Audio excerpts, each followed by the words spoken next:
Hi ನಮಸ್ತೆ, ಎಲ್ಲರೂ ಹೇಗಿದ್ದೀರಾ? ಇದು ಸೋಮವಾರದ ವ್ಲಾಗು. ಇವತ್ತಿನ ದಿನ ಚಿತ್ರಾನ್ನ ಮಾಡೋಣ ಅಂತ ಮಾಡ್ತಾಯಿದ್ದೀನಿ. ಲೆಮನ್ ಇತ್ತು, ಹಾಗಾಗಿ ಲೆಮನ್ ರೈಸ್ ಮಾಡೋಣ ಅಂಥೇಳಿ. ಬೇಗ ಬೇಗ ಆಗೋದು ಲೆಮನ್ ರೈಸ್ ಅಲ್ವಾ, ಹಾಗಾಗಿ ಲೆಮನ್ ರೈಸ್ನ ಟಿಫನ್ಗೆ ಮಾಡಿಕೊಂಡೆ ಬೇಗ.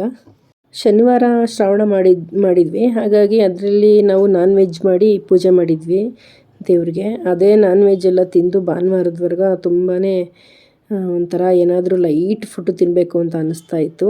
ಹಾಗಾಗಿ ಲೆಮನ್ ರೈಸ್ನೇ ಮಾಡಿಕೊಂಡೆ. ಎಲ್ಲ ರೆಡಿ ಆಯಿತು. ಮಕ್ಕಳು ಬಾಕ್ಸ್ಗೆ ಕೂಡ ಹಾಕ್ತಾಯಿದ್ದೀನಿ.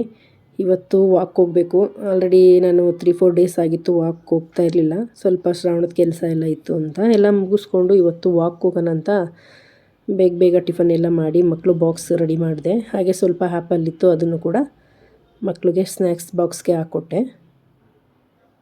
ಇದೆಲ್ಲ ಆಯಿತು. ಮಕ್ಕಳನ್ನ ಸ್ಕೂಲಿಗೆ ಬಿಟ್ಟು ಅದಾದಮೇಲೆ ನಾನು ಹಾಗೇ ವಾಕಿಗೆ ಹೋಗೋಣ ಅಂತ ರೆಡಿ ಆದೆ. ಮಗಳನ್ನ ಇಬ್ಬರನ್ನೂ ಬಿಟ್ಟು ವಾಕ್ ಹೋಗೋಷ್ಟರಲ್ಲಿ ನಾನು 8:30 ಆಗುತ್ತೆ.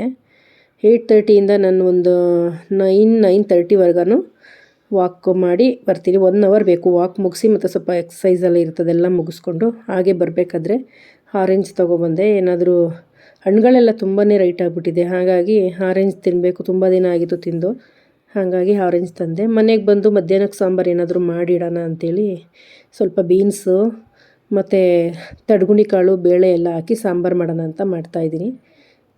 ಬೀನ್ಸ್ ತೊಗೊಂಡಿದ್ದೀನಿ ಮತ್ತು ತಡಗುಣಿ ಕಾಳು ಮತ್ತು ಬೇಳೆ ತೊಗೊಂಡಿದ್ದೀನಿ ಸ್ವಲ್ಪ.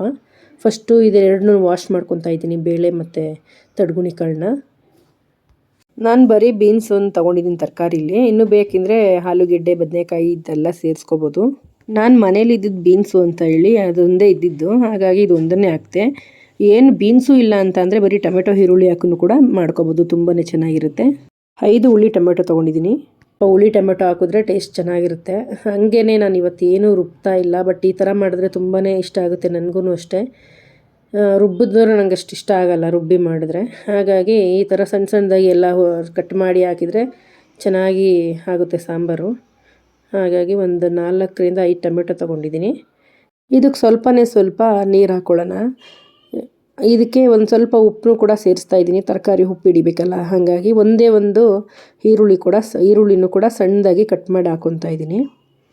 ಈ ಥರ ಮಾಡಿ ತುಂಬಾ ಟೇಸ್ಟಾಗಿರುತ್ತೆ ಸಾಂಬಾರಂತೂ. ಅರ್ಜೆಂಟಾಗಿ ಆಗುತ್ತೆ, ತುಂಬಾ ಬೇಗ. ಈ ಥರ ಕಟ್ ಮಾಡಿ ಹಾಕ್ಕೊಂಡಾದ್ಮೇಲೆ ಇದಕ್ಕೆ ಸ್ವಲ್ಪ ಎಣ್ಣೆ ಹಾಕ್ಕೊಳ್ಳೋಣ. ಎಣ್ಣೆ ಹಾಕ್ಕೊಂಡು ಲಿಡ್ನ ಕ್ಲೋಸ್ ಮಾಡಿ ಒಂದು 3 ವಿಷಲ್ ಕೂಗಿಸ್ಕೊಳ್ಳೋಣ. ಸ್ವಲ್ಪ ಬೇಳೆ ಎಲ್ಲ ಚೆನ್ನಾಗಿ ಬೆಂದರೆ ಸಾಂಬಾರು ಟೇಸ್ಟ್ ಬರುತ್ತೆ ಅಂತ ಅಷ್ಟೇ.